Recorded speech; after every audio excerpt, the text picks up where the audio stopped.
చట్టం మీద ఆ కోర్ట్ అనే మూవీ కూడా వచ్చింది కదా సార్. అదేంటంటే ఆ చట్టం సెక్షన్స్ కి సంబంధించి దుర్వినియోగం మీద చేస్తారు, సూపర్ హిట్ అయింది, మిస్యూజ్ మీద.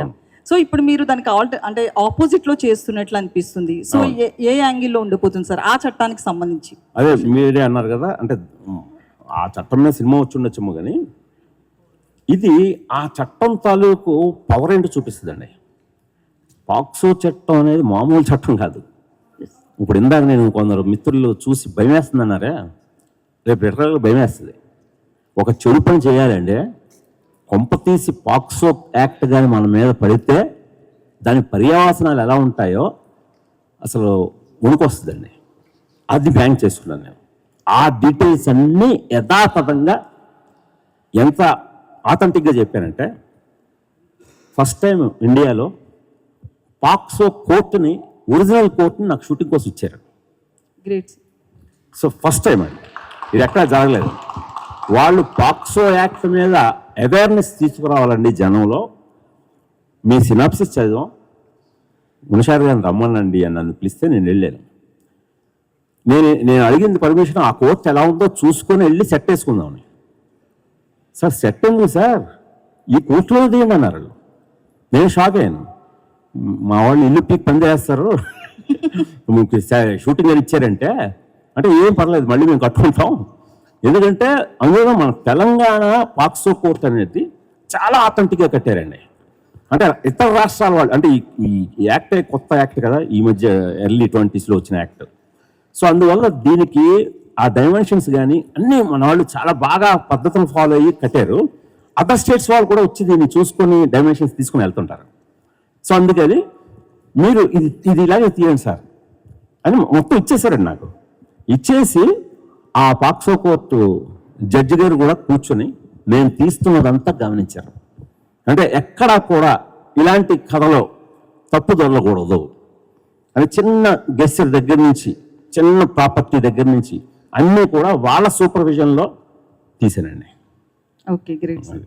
అయితే నాకు ఇక్కడ ట్రైలర్ పరంగా ఒక చిన్న డౌట్ ఏంటంటే, బయట కొడుకులు ఎలా ఉన్నా కూడా మదర్ సపోర్ట్ ఉంటుంది, వాడు ఎంత రాక్షసుడైనా. బట్ భూమికర్ గారి రోల్ విషయానికి వచ్చేటప్పటికి కొంచెం ఆపోజిట్లో జరిగినట్లు అనిపిస్తుంది. ఆపోజిట్లో అంటే ఎలాగండి?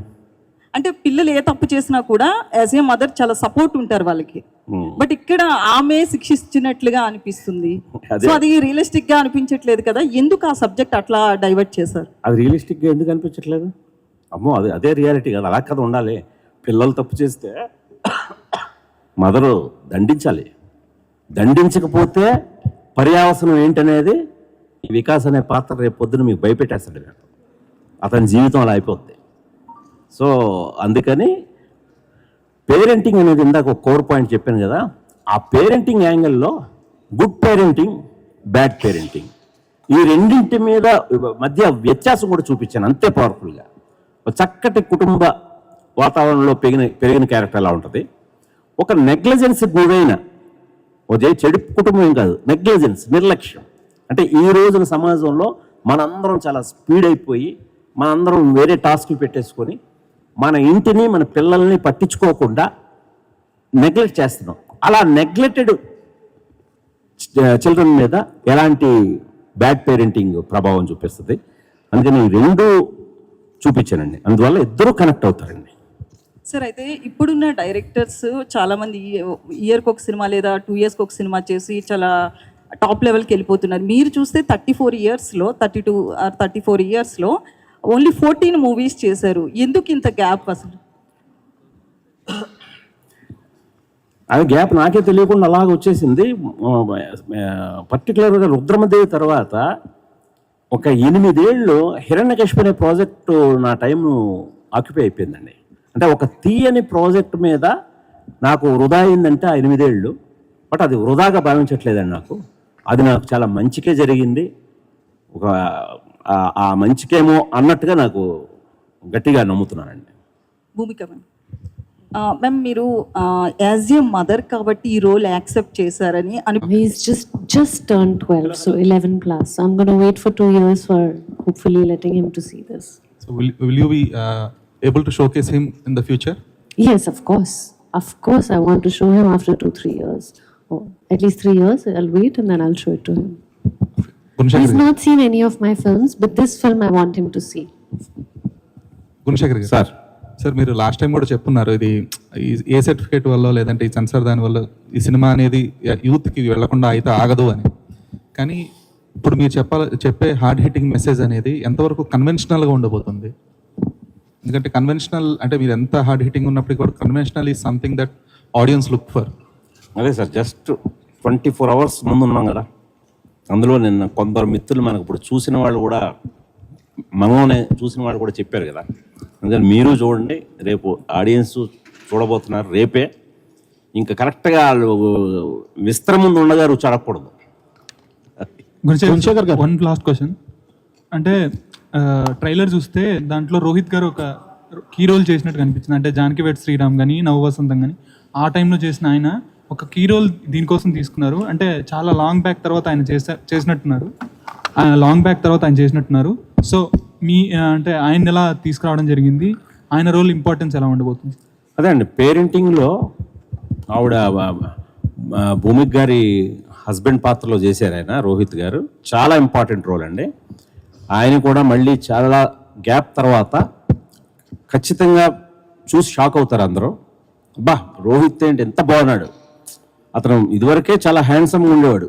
దేవుడు వరం అందిస్తేనే మనకి చాలా ఎప్పటికీ గుర్తు. అప్పుడే చాలా స్మార్ట్గా ఉండే కుర్రాడు, ఇప్పుడు ఇంకా స్మార్ట్గా అయ్యాడు ఆయన.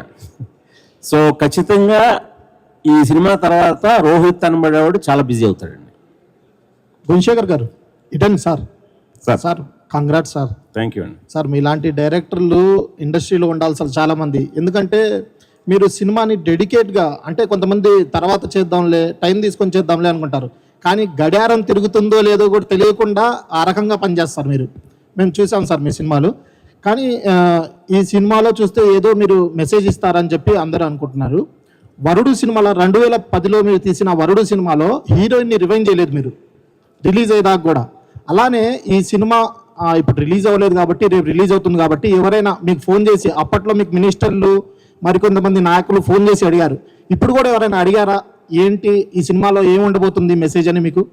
అంటే అది అడగలేదండి. ట్రైలర్ చూసిన తర్వాత అందరూ సార్ మొత్తం ట్రైలర్లోనే కథ చెప్పేశారు, ఇంకేముంది సార్ కథ మొత్తం చెప్పేసారేటి అని చెప్పి నా మీద జాలిపడ్డారు. సో ట్రైలర్ నథింగ్, ట్రైలర్ మాత్రమే, అసలు కథ సినిమాలో ఉందని చెప్పాను.